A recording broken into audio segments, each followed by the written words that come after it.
Good morning student. चलो अपन start करते हैं अपने रीजनिंग का फर्स्ट टॉपिक इनइक्वालिटी। ये आपको क्लर्क में भी हेल्प करेगा क्योंकि आपका रिसेंटली क्लर्क का एग्ज़ाम है।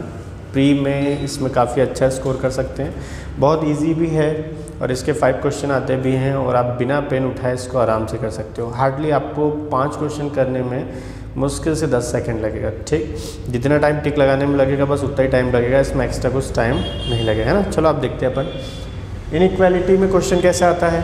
आपको एक स्टेटमेंट के फॉर्म में क्वेश्चन गिवन होगा, कंक्लूजन के फॉर्म में ऑप्शन होंगे। आपको कंक्लूजन चेक करना होगा वैलिड है या नहीं है ना। ठीक, किसी भी क्वेश्चन के 2 ही आंसर होते हैं।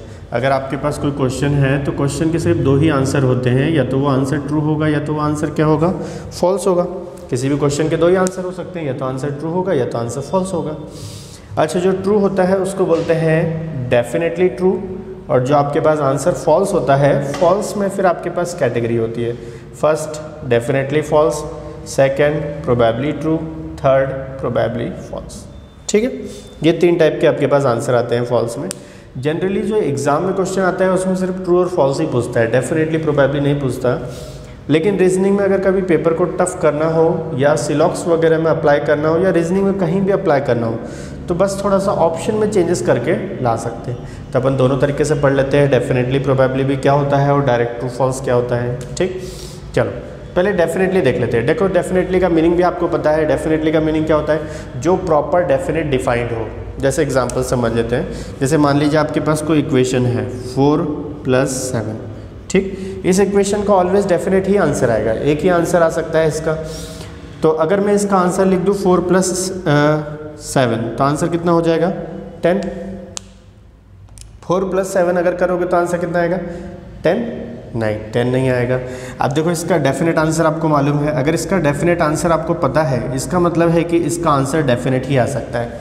सिंपल सा मीनिंग है, ऐसी इक्वेशन जिसका प्रॉपर डेफिनेट आंसर डिफाइंड हो उसी को बोलते हैं डेफिनेट। ठीक, अब अगर डेफिनेटली अगर आपका मैच हो रहा है आंसर जो ओरिजिनल आंसर से है तो डेफिनेटली ट्रू, नहीं हो रहा है तो डेफिनेटली फॉल्स। सिंपल सा। अगर आप इसका आंसर बोलोगे 11 तो डेफिनेटली ट्रू है, और यही इसका आंसर अगर आप बोलोगे 11 को छोड़कर कुछ और तो इसका आंसर क्या हो जाएगा, डेफिनेटली फॉल्स। ठीक, सिंपल सा मीनिंग है, D means definitely, true means आपका आंसर ट्रू है और फॉल्स मीन्स आपका आंसर मैच नहीं हो रहा है। डेफिनेटली की एक ही डेफिनेशन है, ऐसी इक्वेशन जिसका आंसर प्रॉपर हर कंडीशन में डिफाइंड हो, जिसका आंसर आपको प्रॉपर पता हो उसी को बोलते हैं डेफिनेट। आंसर मैच हुआ ट्रू, नहीं मैच हुआ डेफिनेटली फॉल्स। ठीक, चलो नेक्स्ट ऑप्शन पे चलते हैं। प्रोबेबली कब लगाते हैं, देखिए अगर आपके पास इक्वेशन है यहाँ पर, जैसे अगर मैं लिख दूँ 4 + -7। ठीक है, अब 4 + -7 अगर मैं लिख दूँ तो देखिए इसके 2 आंसर आ जाएंगे। अगर मैं इसको पॉजिटिव कंसीडर करूँगा तो इसका आंसर कितना आ जाएगा 11, और वही अगर मैं इसको माइनस कंसीडर करूँगा तो यहाँ पर कितना आ जाएगा आपके पास -3। ठीक है ना, 2 आंसर आ जाएंगे। अब मैं अगर आपसे पूछूं कि बताओ इसका आंसर 11 है क्या, तो नहीं, इसका आंसर 11 तो नहीं है, क्योंकि इसका आंसर 11 भी है और 3 भी है, तो अकेला आंसर तो मैं 11 बोल नहीं सकता। ठीक, अच्छा मैं ऐसा बोल सकता हूँ क्या ये डेफिनेटली फॉल्स है, नहीं डेफिनेटली फॉल्स भी नहीं है, क्योंकि इसका आंसर करेक्ट तो 11 है ही नहीं। तो इसीलिए यहाँ पर अपन इसको क्या बोलते हैं, ट्रू है लेकिन प्रोबेबली ट्रू है, मे बी पॉसिबल। ठीक, अच्छा 3 भी आपके पास प्रोबेबली ट्रू है। अच्छा, इसी दोनों को अगर मैं डेफिनेट में लिखना चाहूँ तो आप इसको ऐसे भी लिख सकते हो। एक आपने ऑप्शन देखा होगा आइदर और, मतलब अगर मैं इसको डिफाइन करना चाहूँ तो प्रॉपर ऐसे बोल सकता हूँ आइदर 11 और -3, दोनों में से कोई एक आंसर। ठीक, आया आपको समझ में। डेफिनेटली बिल्कुल सिंपल सा मीनिंग है, ऐसी इक्वेशन जिसका प्रॉपर आंसर डिफाइंड हो, मैच हो जाए डेफिनेटली ट्रू, नहीं मैच हो डेफिनेटली फॉल्स। ठीक है, ऐसी इक्वेशन जिसके मल्टीपल आंसर आते हैं और उसी मल्टीपल में से एक आपके पास ऑप्शन में गिवन होता है, then probably true. Probably true actually में आंसर नहीं होता, ये आंसर फॉल्स में काउंट होता है क्योंकि ये डेफिनेट आंसर नहीं है। ट्रू सिर्फ डेफिनेटली ट्रू ही होता है, बाकी सब फॉल्स की कैटेगरी में आता है, जैसे यहाँ पर लिखा हुआ है। अच्छा, प्रोबेबली फॉल्स क्या होता है, ऐसी इक्वेशन जिसका आंसर ही डिफाइंड ना हो। जैसे मैं यहाँ पर लिख दूँ कि 11 + x। अब अगर मैं आपसे पूछूं कि बताइए इसका आंसर क्या होगा, 11 + x का आंसर बताइए, तो देखो x की तो वैल्यू डिफाइन नहीं है। अगर इसकी वैल्यू डिफाइन नहीं है तो इसका आंसर तो कुछ भी हो सकता है। अब जिसका आंसर डिफाइंड ही नहीं है, जिसमें आपके पास ऐसे वेरिएबल्स है जिसकी प्रॉपर वैल्यू डिफाइंड नहीं है, उसी को बोलते हैं प्रोबेबली फॉल्स। प्रोबेबली फॉल्स का मीनिंग होता है ऐसी इक्वेशन जिसमें प्रॉपर आंसर आपके पास डिफाइंड नहीं है। ठीक, तो आपको समझ में आया कैसे आंसर लगाते हैं। फर्स्ट है आपके पास स्टेटमेंट क्वेश्चन के फॉर्म में होगा, आंसर के फॉर्म में आपको कंक्लूजन में टिक लगाना होगा। कंक्लूजन दो टाइप के होते हैं, एक ट्रू और एक फॉल्स। ठीक, ट्रू जो होता है वो डेफिनेटली ट्रू होता है, फॉल्स जो होता है वो तीन कैटेगरी में आता है, definitely false, probably true, probably false. ठीक है, ट्रू बस एक ही होता है। अब डेफिनेटली ट्रू का मीनिंग क्या होता है, ऐसी इक्वेशन जिसका प्रॉपर आंसर डिफाइंड है, डेफिनेटली ट्रू। ठीक, आंसर आपके पास मैच हो रहा है, definitely true. Proper equation defined है, आंसर मैच नहीं हो रहा है, देन डेफिनेटली फॉल्स। ठीक है, नेक्स्ट आपके पास ऐसी इक्वेशन जिसके मल्टीपल आंसर आ रहे हैं और मल्टीपल ऑप्शन में से कुछ एक गिवन हो तो प्रोबेबली ट्रू। ऐसी इक्वेशन जिसमें आपके पास कोई भी अननोन वैल्यू है जिसका आंसर डिफाइंड नहीं है तो उसी को बोलते हैं प्रोबेबली फॉल्स। ठीक है, हिदायत ना समझ में। चलो आप इसको चाहो तो एक बार स्क्रीनशॉट ले लो या नोट कर लेना। ठीक है, चलो मैं रब कर देता हूँ।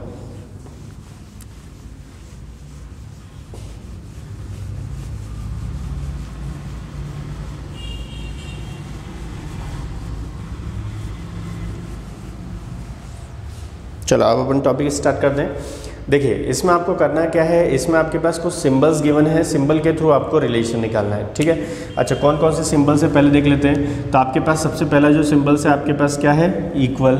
ठीक, नेक्स्ट क्या है आपके पास, ग्रेटर, फिर लेसर। अच्छा इन दोनों को मिला दोगे तो क्या बन जाएगा आपके पास, ग्रेटर देन इक्वल्स टू। इन दोनों को मिला दोगे तो क्या बन जाएगा, lesser than equals to. Total आपके पास यही 5 सिंबल्स है जिससे आपको रिजल्टेंट कैलकुलेट करना है। ठीक, टोटल आपके पास 5 ही सिंबल है।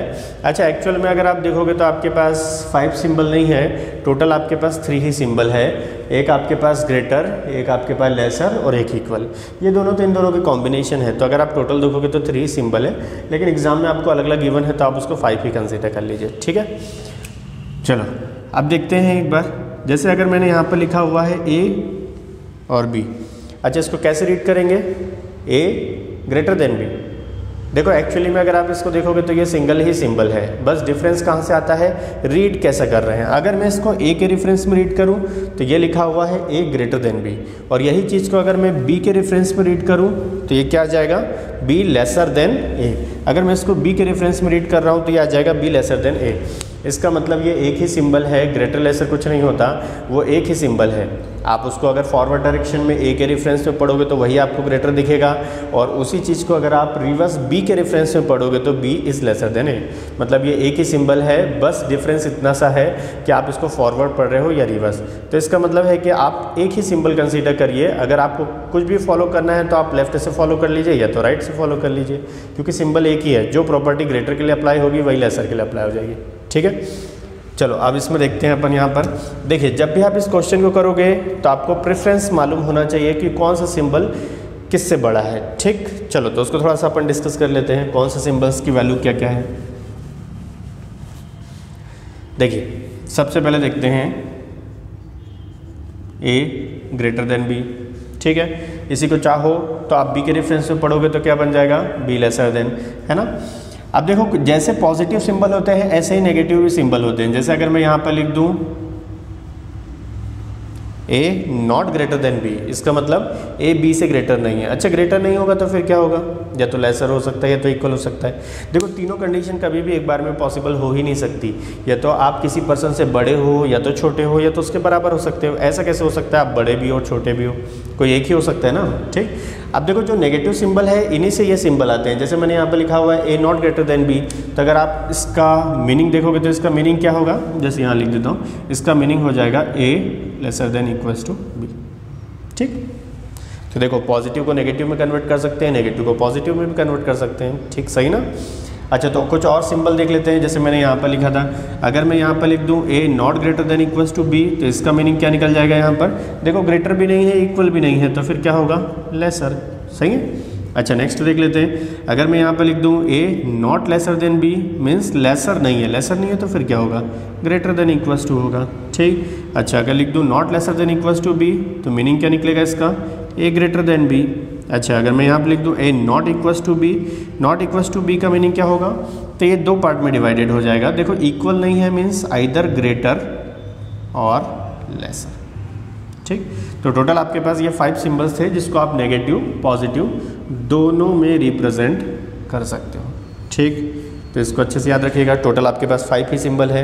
अच्छा, थोड़ा प्रेफरेंस देख लेते हैं कि किसको कैसे कंसीडर करते हैं। देखिए आपके पास अगर मैं ग्रेटर की बात करूं तो ये 3 सिंबल है आपके पास। अच्छा, इन तीनों को कंपेयर करते हैं तो अगर आप देखोगे तो ये बीच वाला जो सिंबल है इसको अगर मैं स्प्लिट करूँ तो ऐसे लिख सकता हूँ आइदर ग्रेटर और इक्वल। सही है। अच्छा, अब अगर आप इसको देखोगे तो ये जो सिंबल है इससे हमेशा आपको डेफिनेट ही आंसर मिलेगा, दूसरा कोई आंसर मिलेगा ही नहीं। अच्छा, देख लेते हैं। जैसे अगर मैं यहाँ पर स्टेटमेंट आपको लिखूँ ए ग्रेटर देन बी, ठीक है। अब अगर मैं आपसे कंक्लूजन यहाँ पर पूछूँ कि बताइए A greater than equals to B क्या होगा, तो देखो आंसर तो मेरे पास प्रॉपर डिफाइंड है, आंसर तो ग्रेटर है, लेकिन ऑप्शन में ग्रेटर देन इक्वल्स टू लिखा हुआ है। ये जो सिंबल है इससे हमेशा डेफिनेट ही आंसर आता है, क्योंकि इसमें लिखा हुआ है कि ए बी से बड़ा है तो वो बड़ा ही होगा और कुछ नहीं है ना। तो अगर मैं आपसे पूछूं A greater than equals to B, नहीं होगा। तो ये है आपके पास डेफिनेटली फॉल्स, है ना। डेफिनेट मतलब ऐसी इक्वेशन जिसका आंसर मालूम होता है। हाँ, आंसर मालूम तो है, करेक्ट डिफाइंड है, ठीक। अच्छा, मैं अगर आपसे पूछ लूँ कि बताइए इसका आंसर लेसर होगा क्या, नहीं, डेफिनेटली फॉल्स। अच्छा, इसका आंसर इक्वल होगा क्या, नहीं, डेफिनेटली फॉल्स। इसका आंसर आपके पास लेसर देन इक्वल्स टू होगा क्या, नहीं, डेफिनेटली फॉल्स। इसका आंसर सिर्फ जब मैं ए ग्रेटर देन बी लिखूंगा तो ही पॉसिबल है, डेफिनेटली ट्रू, ठीक। अदरवाइज इसका आंसर ऑलवेज क्या होगा, डेफिनेटली फॉल्स। तो ये इक्वेशन से ऑलवेज डेफिनेट ही आंसर आते हैं। अच्छा, इस वाले सिंबल को अगर मैं कंपैरिजन करूं, जैसे अगर मैं यहाँ आंसर लिख दूं ए ग्रेटर देन बी, तो greater than equals to B अगर आपके पास स्टेटमेंट में है और कंक्लूजन में यहाँ पर आपके पास है option first A greater than equals to B, हाँ, तो ये तो एज इट इज़ मैच हो रहा है। देखो definitely true always as it is ही मैच होता है ना, तो ये सही है, डेफिनेटली ट्रू। अच्छा, मैं अगर आपसे पूछूँ कि बताइए इसका आंसर लेसर है क्या, नहीं, डेफिनेटली फॉल्स, ठीक। डेफिनेट फॉल्स क्यों, क्योंकि इसका आंसर कभी लेसर तो हो ही नहीं सकता, सही ना, ठीक। चलो और देखते हैं यहाँ पर। अच्छा, अगर मैं इसका आंसर आपसे पूछूँ A greater than equals to B है क्या, तो एक बार इसको स्प्लिट करके देखो तो इसके, सॉरी ऊपर लिख देता हूँ मैं यहाँ पर, स्प्लिट करोगे इसको तो ये 2 पार्ट में हो जाएगा, A greater than B, A equals to B, सही ना, ठीक। तो देखो अगर इन दोनों में से कोई कॉम्बिनेशन में आ गया, मैंने आपको बताया था कि ऐसी इक्वेशन जिसके मल्टीपल आंसर आते हैं और मल्टीपल में से ही कोई एक ऑप्शन में होता है तो उसको बोलते हैं अपन प्रोबेबली ट्रू। हाँ, सही है। जैसे यहाँ पर आपके पास ए ग्रेटर देन बी, हाँ, ये तो इसी का पार्ट है, फॉल्स ही है लेकिन प्रोबेबली ट्रू, क्योंकि इन दोनों में से कोई एक हो सकता है ना, ठीक, सही है। अच्छा, अगर मैं आपसे पूछूँ कि बताओ ये इक्वल है क्या, नहीं, इक्वल भी नहीं है, हाँ, लेकिन हो सकता है, हो सकता है मतलब प्रोबेबली ट्रू, है ना। अच्छा, इन्हीं दोनों को अगर मैं एक साथ मिला दूं तो ऐसा भी बोल सकता हूं क्या, आइदर फर्स्ट और सेकंड, हाँ, इन दोनों को मिला के आइदर और भी लगा सकते हैं। तो रीजनिंग में जो ऑप्शन में आइदर और की कंडीशन होती है उसमें भी ये अप्लाई हो जाता है, ठीक। तो देखो इसमें सारे टाइप के आंसर आ रहे हैं, डेफिनेटली ट्रू भी आ रहा है, डेफिनेटली फॉल्स भी आ रहा है, प्रोबेबली ट्रू भी आ रहा है, प्रोबेबली ट्रू भी आ रहा है। तो इसमें आपके पास जो आंसर है इसमें पॉसिबिलिटी में भी आते हैं, डेफिनेट में भी आते हैं। तो इसीलिए फर्स्ट ऑप्शन इसको कंसीडर करते हैं क्योंकि इससे ऑलवेज डेफिनेट आंसर आता है। तो डेफिनेट को फर्स्ट प्रेफरेंस देते हैं और जिससे पॉसिबिलिटी के भी आंसर आते हैं उसको सेकंड, है ना। थोड़ा सा अगर आप कंपैरिजन भी करना चाहो तो देख लो, देखो यहाँ भी ग्रेटर है, यहाँ भी ग्रेटर है, ठीक। अब यहाँ पर आपके पास इक्वल है तो इसीलिए यहाँ पर ग्रेटर को फर्स्ट चॉइस देते हैं, क्योंकि इन दोनों में से अगर आप कंपैरिजन भी करोगे तो ऑलवेज आपके पास, जैसे अगर आप कोई न्यूमेरिकल लेके भी कंपैरिजन कर लो, जैसे अगर मैं यहाँ पे लिख दूँ 10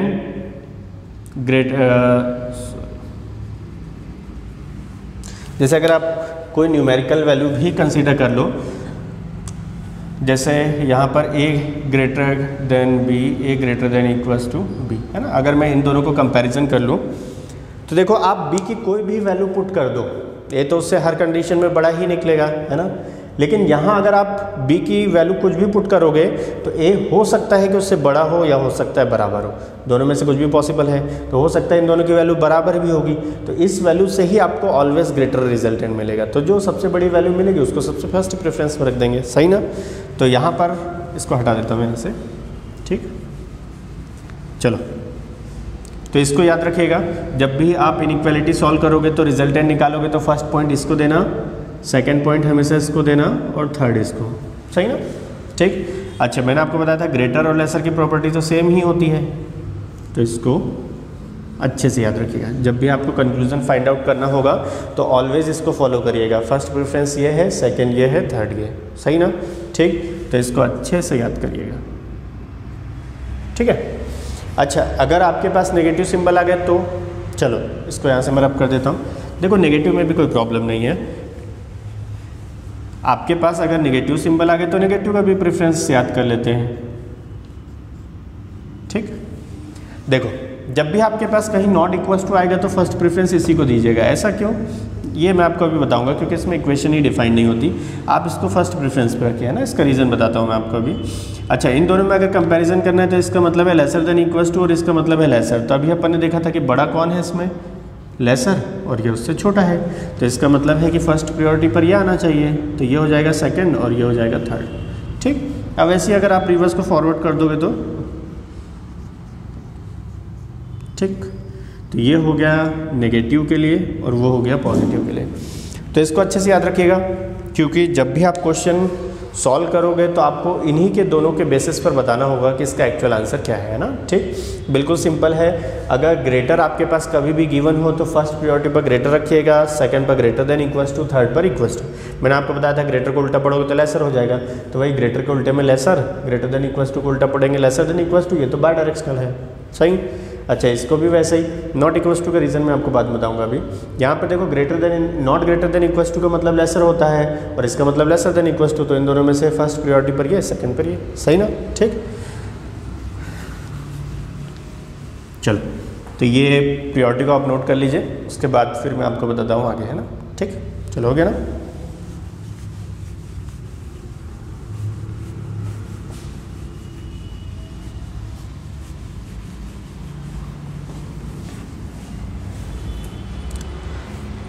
अब देखिए आपके पास जो कंक्लूज़न होगा जिससे आप ऑलवेज आंसर फाइंड आउट करोगे, ठीक है, तो कंक्लूज़न जो आपके पास होंगे दो टाइप से आएंगे। एक फर्स्ट जो इक्वेशन हो गिवन होगी आपके पास बेसिक फॉर्म में होगी, सेकंड वाली जो इक्वेशन होगी वो कौन से फॉर्म में होगी आपके पास, कॉन्ट्राडिक्शनल फॉर्म में।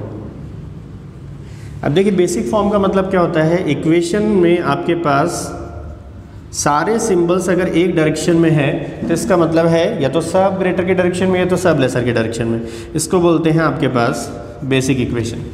तो आंसर हमेशा तभी निकलता है जब आपके पास आंसर इक्वेशन बेसिक फॉर्म में हो। कॉन्ट्राडिक्शन का मतलब होता है ऐसी इक्वेशन जिसमें सिंबल कॉन्ट्राडिक्ट कर रहे हैं। अगर आपके पास फॉरवर्ड भी है और रिवर्स भी है, दोनों डायरेक्शन में सिंबल है, तो आंसर कभी डिफाइन नहीं हो सकता। ठीक, तो जब भी आपके पास कॉन्ट्राडिक्शनल वाली कंडीशन होगी, इसमें कभी भी आंसर नहीं आता, तो इसका आंसर ऑलवेज फॉल्स ही होगा। और इसका ऑप्शन अगर सिलेक्ट करना हो तो प्रोबेबली फॉल्स। क्यों? क्योंकि इसमें रिजल्ट डिफाइंड नहीं होता, आपको करेक्ट आंसर मालूम ही नहीं होगा, तो इसीलिए इसका आंसर हमेशा प्रोबेबली फॉल्स आता है। या आप उसको फॉल्स में भी कंसिडर कर लो, कोई प्रॉब्लम नहीं है ना। ठीक, क्योंकि मैंने आपको बताया था कि ट्रू क्या होता है, ट्रू एक ही चीज़ होती है, डेफिनेटली ट्रू, और फॉल्स क्या क्या होता है, डेफिनेटली फॉल्स भी फॉल्स होता है, प्रोबेबली ट्रू भी फॉल्स होता है, प्रोबेबली फॉल्स भी। ठीक है, अगर कैटेगरी का भी पूछे तो, नहीं पूछे तो डायरेक्ट ट्रू फॉल्स लगा देना। सही है। अच्छा, बेसिक फॉर्म में होगा तो फिर आंसर कैसे निकालेंगे, देखो सिंपल है। अगर ग्रेटर के फॉर्म में होंगे तो इसका आंसर ऑलवेज ग्रेटर में आएगा, तो प्रेफरेंस याद रखिएगा, greater greater than equals to और इक्वल्स टू, फर्स्ट ये, सेकेंड ये, थर्ड ये। सही। अच्छा, लेसर के फॉर्म में आ जाए तो भी सही है, lesser lesser than equals to, first preference ये रखिए, सेकंड ये रखिए, थर्ड ये रखिए। सही। ठीक, कोई दिक्कत तो नहीं। चलो आगे बढ़ते हैं। तो आपके पास दो ही फॉर्म में इक्वेशन होना चाहिए, या तो बेसिक फॉर्म में या तो कॉन्ट्राडिक्शनल। कॉन्ट्राडिक्शनल मतलब सिंबल अपोजिट डायरेक्शन में होते हैं, सिंबल अपोजिट डायरेक्शन में होते हैं तो आंसर डिफाइन नहीं होता है ना। ठीक। अच्छा, अब मैंने थोड़ी देर पहले आपको जब नेगेटिव बताया था तो मैंने आपको बोला था कि not greater than equals to और नॉट इक्वल्स टू में फर्स्ट इसको रखते हैं। अब समझ में आया फर्स्ट इसको क्यों रखते हैं, वो इसीलिए क्योंकि इसका मतलब होता है ग्रेटर लेसर, और इसमें इक्वेशन डिफाइंड ही नहीं होती, और जिसमें इक्वेशन डिफाइंड नहीं होती उसमें आंसर ही नहीं आएगा, तो उसका आंसर अपन देखते से ही लगा सकते हैं। इसलिए फर्स्ट प्रायोरिटी पर वो है, कहीं भी वो मिल जाए डायरेक्ट काट दीजिए, उसका आंसर डिफाइंड ही नहीं होगा। आया समझ में? दो ही टाइप की इक्वेशन होती है, एक बेसिक, दूसरी कॉन्ट्राडिक्शन। सही है। ठीक, चलो अब इसको रब कर दूं।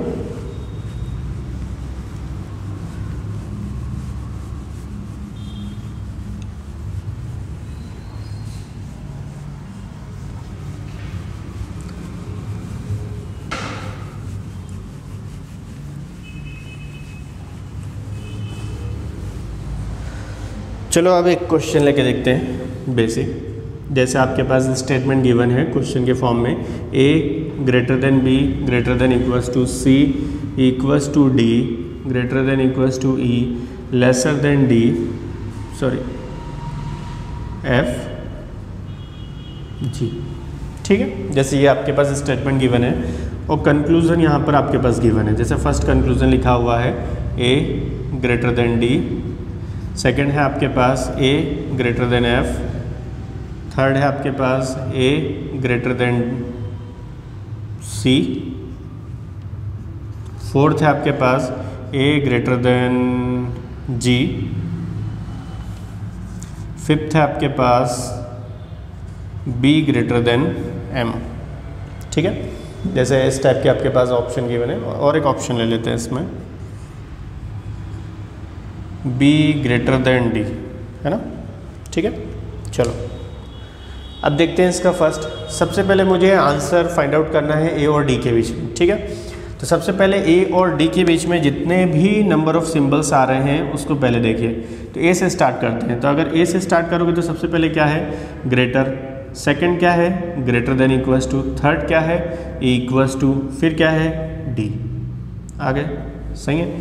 अच्छा, फिर मैंने आपको बोला था कि आपके पास इक्वेशन का तभी आंसर पॉसिबल है जब सभी सिंबल्स एक ही डायरेक्शन में होना चाहिए। तो हाँ सही है, सारे सिंबल्स एक ही डायरेक्शन में है। अच्छा, मैंने आपको प्रॉपर्टी क्या बताई थी कि सारे सिंबल्स अगर आपके पास एक ही डायरेक्शन में है तो प्रेफरेंस ऑलवेज याद रखिएगा। तो ये है फर्स्ट, ये है सेकंड और ये है आपके पास थर्ड। ठीक, तो इसको अच्छे से याद रखिएगा, इसी के बेसिस पर आपको आंसर लगाना है ना।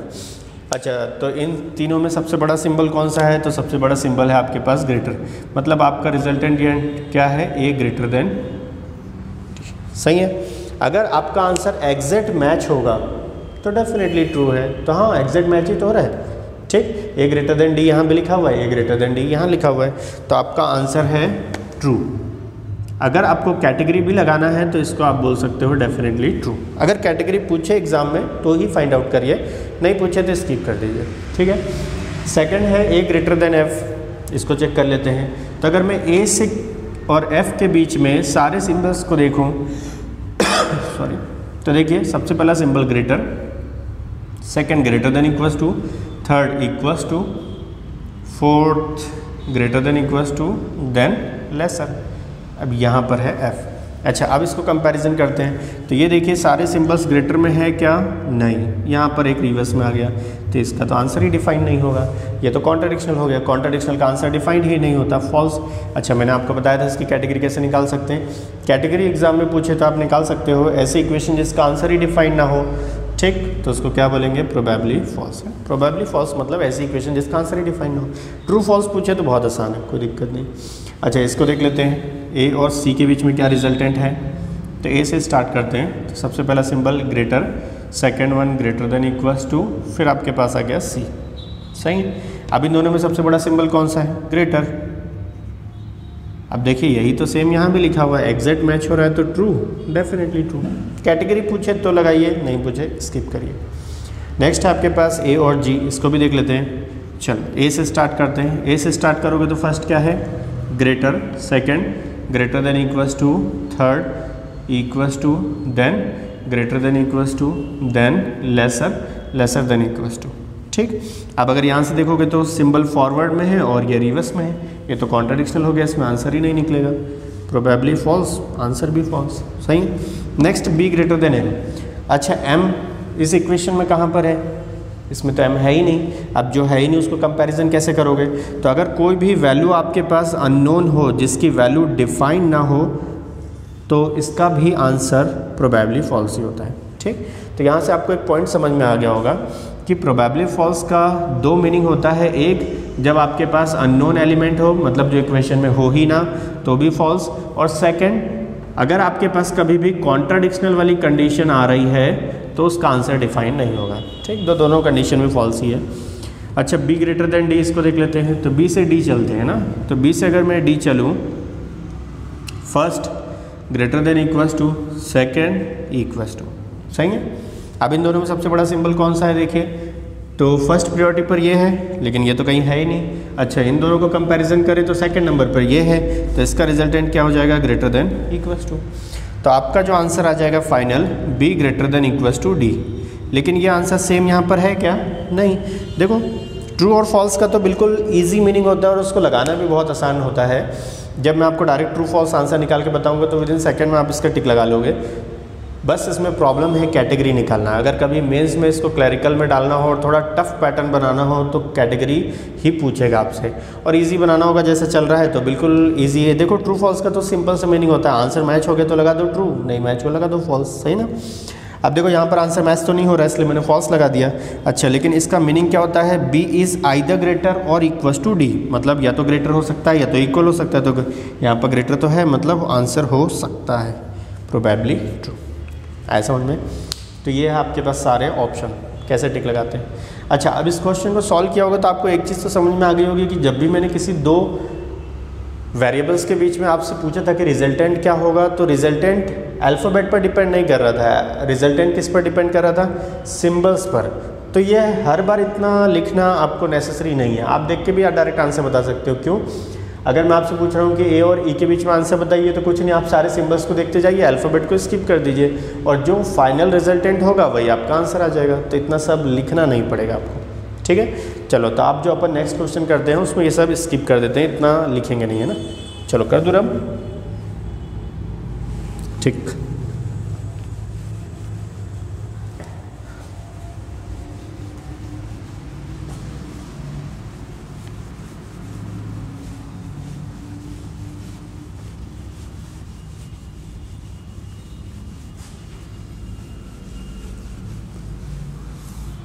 चलो थोड़ा सा सिंबल्स की एक बार प्रैक्टिस कर ले। देखिए, अगर आपके पास तो इसका फाइनल रिजल्टेंट क्या होगा?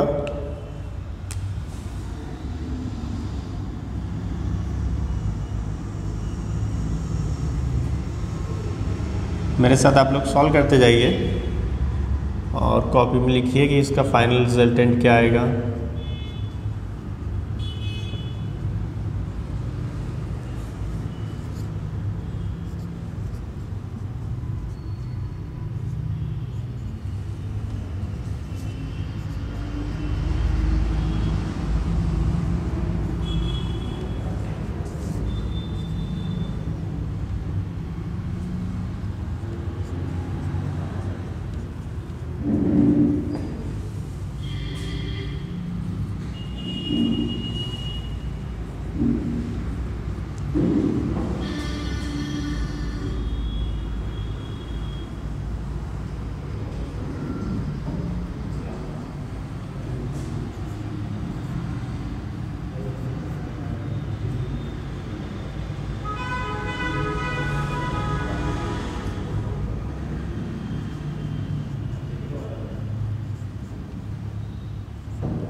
चलो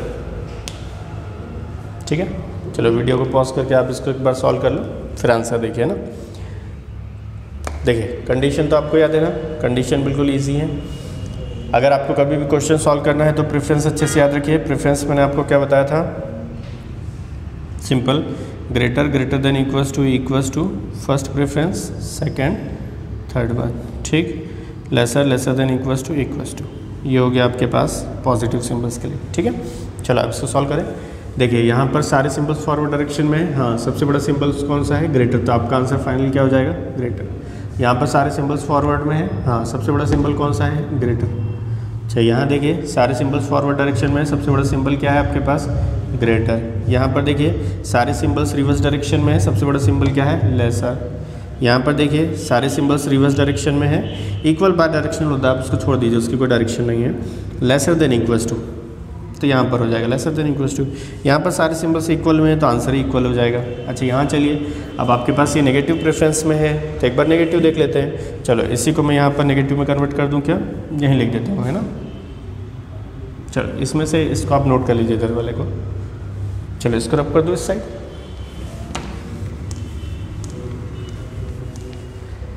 नेगेटिव प्रेफरेंस क्या है आपके पास, greater, sorry not greater than equals to not equals to.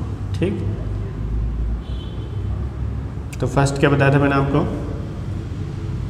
First second third. ठीक, ये कहीं मिले तो फर्स्ट इसी को लगाइए। अच्छा यहाँ कंपैरिजन करते हैं। देखिए नेगेटिव हो या पॉजिटिव उससे कोई दिक्कत नहीं है, बस डायरेक्शन दोनों की आपके पास या तो फॉरवर्ड होना चाहिए या तो रिवर्स, है ना। अब देखो डायरेक्शन यहाँ पर है क्या, फॉरवर्ड, हाँ। नेगेटिव को स्किप कर दीजिए, सारे सिंबल्स एक ही डायरेक्शन में, हाँ सही है। अच्छा सबसे बड़ा सिंबल इसमें होता क्या है, इक्वल को स्किप कर दो, वो सबसे छोटा सिंबल होता है। अच्छा इन दोनों को कंपेयर करोगे तो जिसमें डबल नेगेटिव होता है वो फर्स्ट प्रेफरेंस पर है, जो सिंगल नेगेटिव है वो आपके पास सेकंड ऑप्शन है ना। अगर मैं इन दोनों को कंपैरिजन करूं तो जिसमें डबल नेगेटिव होता है उसको फर्स्ट प्रेफरेंस लीजिएगा, सिंगल नेगेटिव को सेकंड दीजिएगा, है ना। चलो थोड़ा कंपेयर कर लेते हैं। सारे सिंबल्स एक डायरेक्शन में, हाँ डबल नेगेटिव को फर्स्ट प्रेफरेंस देंगे तो आपका आंसर क्या हो जाएगा, not greater than equals to. ठीक, इसको देखिए, अब यहाँ पर कुछ सिंबल नेगेटिव में कुछ पॉजिटिव में, तो इक्वेशन को या तो पूरा पॉजिटिव कर लो या तो पूरा नेगेटिव कर लो। चलो इसको पॉजिटिव ही कर लेते हैं। तो अगर इसको पॉजिटिव में कन्वर्ट करोगे तो इसका मतलब है not greater than equals to, तो इसका मतलब है लेसर, इसका मतलब है लेसर देन इक्वल्स टू। अब तो ईजी हो गया। इन सब में देखिए सारे सिंबल्स रिवर्स डायरेक्शन में और सबसे बड़ा सिंबल लेसर है तो इसका आंसर लेसर हो जाएगा। चलो इसको कंपैरिजन कर लेते हैं। सारे सिंबल्स की डायरेक्शन रिवर्स है, नेगेटिव पॉजिटिव से कोई दिक्कत नहीं है, बट डायरेक्शन सेम होना चाहिए। अच्छा सभी नेगेटिव है तो देखिए मैंने आपको बोला था कि डबल नेगेटिव को फर्स्ट प्रेफरेंस पे लेते हैं, सिंगल नेगेटिव को सेकंड। तो इसमें डबल नेगेटिव कौन सा है, ये सही है, तो ये आंसर आ गया। अच्छा इनको कंपैरिजन करें तो देखिए सभी है क्या, हाँ सभी रिवर्स डायरेक्शन में ही है। अच्छा आप कंपैरिजन करें तो इक्वल तो सबसे छोटा होता है, आप उसको स्किप कर दो। इक्वल तभी आंसर आता है जब सारे सिंबल इक्वल हो, अदरवाइज इक्वल का भी आंसर आएगा ही नहीं, है ना। अच्छा इसको कंपैरिजन करोगे तो आंसर क्या हो जाएगा, not lesser than equals to. इनको करें, अब देखिए ये आपके पास लेसर है, ये ग्रेटर है, इसकी डायरेक्शन तो अपोजिट हो गई, ये तो कॉन्ट्रडिक्शन हो गया, इसका तो आंसर ही नहीं आएगा, आंसर नॉट डिफाइंड, है ना। इसको कंपैरिजन करें क्या, तो इसमें आपके पास ये नेगेटिव है और बाकी सब पॉजिटिव है, तो इसको एक काम करिए पहले चेंज कर लो। तो इसको चेंज करोगे तो ये किस में कन्वर्ट हो जाएगा, ग्रेटर में। अब कंपैरिजन कर लेते हैं, सारे सिंबल फॉरवर्ड डायरेक्शन में है, सबसे बड़ा सिंबल क्या है आपके पास, ग्रेटर, तो आंसर क्या हो गया, ग्रेटर। अच्छा इसको भी कंपैरिजन कर ले क्या, तो ये सिंबल आपके पास ग्रेटर के डायरेक्शन में है और ये लेसर के डायरेक्शन में है। अगर आपके पास सिंबल अपोजिट डायरेक्शन में है तो आंसर डिफाइंड ही नहीं होगा। सही है, आया अब आपको समझ में कैसे निकालते हैं इसका आंसर, सही है, ठीक, बना लोगे इसको आराम से। चलो अब मैं आपको कुछ क्वेश्चन देता हूँ, आप सॉल्व करके दीजिए, करूँ रब, ठीक।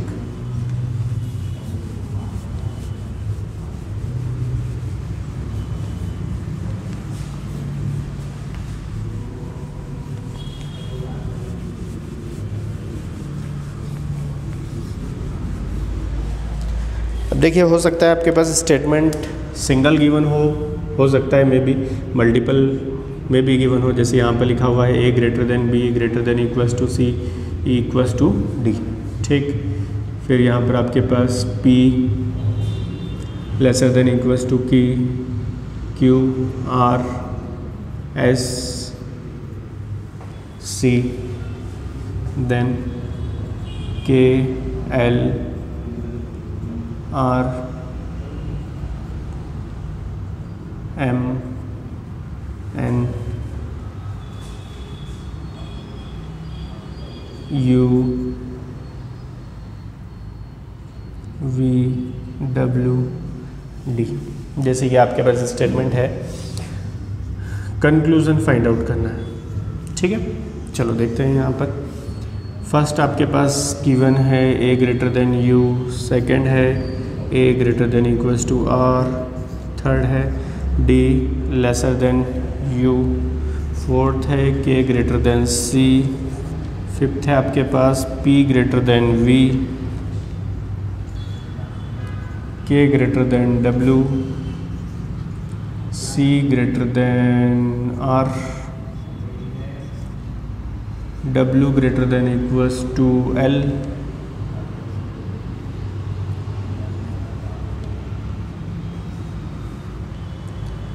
B greater than equals to Z, ठीक है। और एक लिख लीजिए, टोटल 10 हो जाएंगे आपके पास, R greater than equals to W, ठीक है। चलो वीडियो को पॉज कर दीजिए और 5 मिनट लीजिए और आप उसको बना के देखिए, ठीक है। चलो अब मैं बताऊँ आंसर आपको। देखो 2 टाइप है, एक फर्स्ट आपको कैटेगरी पूछे, सेकंड आपसे डायरेक्ट आंसर पूछे। देखो अगर आपसे डायरेक्ट आंसर पूछ रहा है ट्रू फॉल्स में, तो आप इसको विद इन 1 या 2 सेकंड में डायरेक्ट ही टिक लगा सकते हो, आपको पूरा सॉल्व करने की ज़रूरत भी नहीं पड़ेगी। कैसे, एक बार चेक कर लेते हैं अपन यहाँ पर। अगर मैं आपसे पूछूं यहाँ पर इस इक्वेशन का रिजल्टेंट क्या होगा, ठीक, तो इस इक्वेशन में सारे सिंबल ग्रेटर की डायरेक्शन में सबसे बड़ा सिंबल है, तो इसका जो आंसर आपके पास आएगा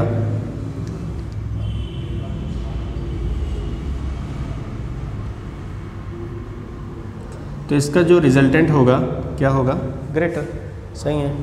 अच्छा मैं अगर पूछूं कि बताइए अगर मैं यहाँ से इसको हटा दूँ तो आंसर क्या होगा, तब भी आंसर ग्रेटर ही होगा। क्यों, क्योंकि इन दोनों में भी तो ग्रेटर ही बड़ा है, मतलब इसको हटाने से कोई फ़र्क पड़ा ही नहीं। अच्छा इसको अगर हटा दूँ तो भी कोई फ़र्क नहीं पड़ा। इसका क्या मतलब समझ में आया आपको, इसका ये मतलब समझ में आया कि जब भी आपके पास सारे सिंबल्स ग्रेटर के डायरेक्शन में हो और कहीं भी एक जगह भी ग्रेटर अगर मिल गया, उसके बाद कितने भी बार ग्रेटर देन इक्वल्स टू और इक्वल्स टू लिखा हो, उसका रिजल्टेंट ऑलवेज ग्रेटर ही होगा, क्योंकि सबसे बड़ा सिंबल ग्रेटर ही होता है, सही है, ठीक। अच्छा आगे चलते हैं। अगर आपके पास ग्रेटर देन इक्वल्स टू और इक्वल्स टू गिवन हो तो सबसे बड़ा सिंबल तो ग्रेटर देन इक्वल्स टू है, तो answer greater than equals to ही आ जाएगा। अच्छा इक्वल तो तभी पॉसिबल होता है जब सारे सिंबल इक्वल में आते हैं, अदरवाइज इक्वल का भी आंसर आता ही नहीं। अच्छा फिर वही लेसर के लिए, तो अगर आपके पास सारे सिंबल लेसर के डायरेक्शन में तो सबसे बड़ा सिंबल लेसर ही होता है, तो आंसर लेसर हो जाएगा, सही। अब इसमें से अगर आप इसको हटा दो इसको हटा दो कोई फ़र्क नहीं पड़ेगा, हाँ लेकिन इसको हटा दो तो फिर आंसर ही चेंज हो जाएगा। अच्छा लेसर देन इक्वल्स टू और इक्वल्स टू चाहिए तो लेसर देन इक्वल्स टू ही हो जाएगा, और इक्वल तो तभी आंसर आता है जब आपके पास सारे सिंबल्स इक्वल में होते हैं। तो इससे आपको क्या समझ में आया, देखो सिंपल सी एक ट्रिक समझ में आई इससे कि जब भी मुझे ग्रेटर आंसर चाहिए तो ऑप्शन में एक बार ग्रेटर होना चाहिए, उसके अलावा कितने भी बार ग्रेटर के सिंबल लिखे उससे कोई फ़र्क नहीं पड़ेगा, सही। ग्रेटर देन इक्वल्स टू चाहिए तो एक बार ग्रेटर देन इक्वल्स टू लिखा होना चाहिए, उसके बाद कितने भी time greater than equals to लिख दोगे कोई फ़र्क नहीं पड़ेगा, इक्वल भी लिख सकते हो, इससे भी कोई दिक्कत नहीं। इक्वल अगर आंसर चाहिए तो हर जगह इक्वल ही होना चाहिए, सही है। लेसर चाहिए तो एक बार लेसर होना चाहिए, लेसर देन इक्वल्स टू और इक्वल्स टू को आप रिपीट कर सकते हो। लेसर देन इक्वल्स टू चाहिए तो lesser than equals to compulsory है, इक्वल ऑप्शनल है, सही है। अगर आप इतना पॉइंट अच्छे से याद कर लोगे तो देखिए आप विद इन सेकेंड में इसका आंसर कैसे बना सकते हो, ठीक है। अब बना के देखते हैं ये ट्रिक से। देखिए मुझे चाहिए a ग्रेटर देन u, सही है। आप चाहो तो a के रेफरेंस में बना सकते हो, चाहो तो u के भी रेफरेंस में बना सकते हो, जैसे चाहो वैसे बना सकते हो। जैसे मैं आपको पहले a के रेफरेंस में बताता हूँ, देखो a ग्रेटर देन, चलते हैं आगे। तो देखिए a के रेफरेंस में चलते हैं, ग्रेटर, हाँ ग्रेटर चाहिए था, एक बार मिल भी गया। अब बस इतना चेक कर लो कि a से u तक जा सकते हैं या नहीं, तो a से हम जा सकते हैं d तक, सही है।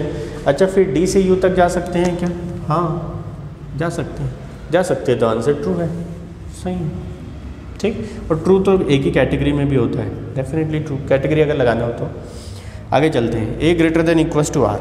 ग्रेटर देन इक्वल्स टू की क्या कंडीशन लिखी थी कि ग्रेटर देन इक्वल्स टू में सिर्फ ग्रेटर देन इक्वल्स टू एक बार आना चाहिए और एक बार मिनिमम होना चाहिए, मैक्सिमम कितने बार भी हो सकता है, और उसके साथ सिर्फ इक्वल आ सकता है और कोई सिंबल नहीं आ सकता है ना, क्योंकि अगर आप लेसर लिख दोगे तो कॉन्ट्राडिक्शनल बन जाएगा, आंसर ही नहीं आएगा।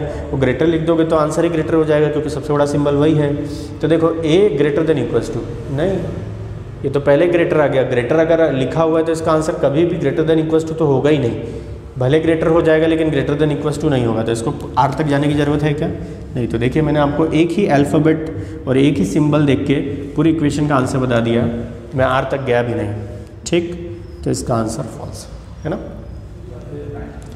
डी और यू में आंसर निकालते हैं, तो देखो डी लेसर तो लेसर की तो क्या कंडीशन है, लेसर की कंडीशन है कि लेसर मिनिमम एक बार होना चाहिए, लेसर देन इक्वल्स टू लिख सकते हो। तो देखो डी इक्वल, हाँ चल जाएगा, लेकिन डी के रेफरेंस में अगर आप इसको पढ़ोगे तो ये क्या लिखा हुआ है आपके पास, डी के रेफरेंस में पढ़ोगे तो लेसर देन इक्वल्स टू, हाँ सही है। यहाँ भी आपके पास लेसर, हाँ सही है, ए, लेकिन ए तक नहीं जाना है आपको, यू तक जाना है, तो इस साइड जाने का कोई मीनिंग ही नहीं है ना। अच्छा यहाँ से चेक कर लेते हैं एक बार। तो अगर आप यहाँ से देखोगे तो डी से यू तक जाओगे तो आपके पास क्या है, यहाँ से डी ग्रेटर लिखा हुआ है और मुझे क्या चाहिए था, लेसर। तो लेसर में तो ग्रेटर कभी आता ही नहीं है, तो आपको इससे आगे बढ़ने के लिए की ज़रूरत भी नहीं है, यहीं देख के काट दो, क्योंकि इसका आंसर कभी लेसर होगा ही नहीं, है ना। क्योंकि अगर मुझे लेसर आंसर चाहिए तो लेसर से ही स्टार्ट होना चाहिए, या तो लेसर से स्टार्ट हो, या तो लेसर देन इक्वल्स टू, या तो इक्वल से स्टार्ट हो, ग्रेटर से कभी भी स्टार्ट नहीं होना चाहिए ना। अच्छा के ग्रेटर देन सी, चेक कर लेते हैं के कहाँ पर लिखा हुआ है आपके पास, तो के से चलते हैं, है ना, ठीक। तो के से चलोगे तो आप कहाँ तक जा सकते हो, इसमें एम या एन तक जा सकते हो, तो इसमें सी तो फिर भी नहीं आ रहा कहीं पर। अच्छा आर तक जा सकते हैं ना, ऐसा कर सकते हैं कि के से अपन आर तक चल ले, सही है, क्योंकि मुझे ग्रेटर चाहिए और ग्रेटर यहाँ पे फॉलो भी हो रहा है। अच्छा उसके बाद देखिए आर से इक्वल तो सही है, लेकिन यहाँ पर आर के रेफरेंस में लेसर आ गया, लेसर तो वैलिड ही नहीं होगा, इसको भी काट दो। P ग्रेटर देन V, अच्छा P से V चेक कर लेते हैं। अब देखिए मुझे ग्रेटर चाहिए तो ग्रेटर से स्टार्ट होना चाहिए, है ना।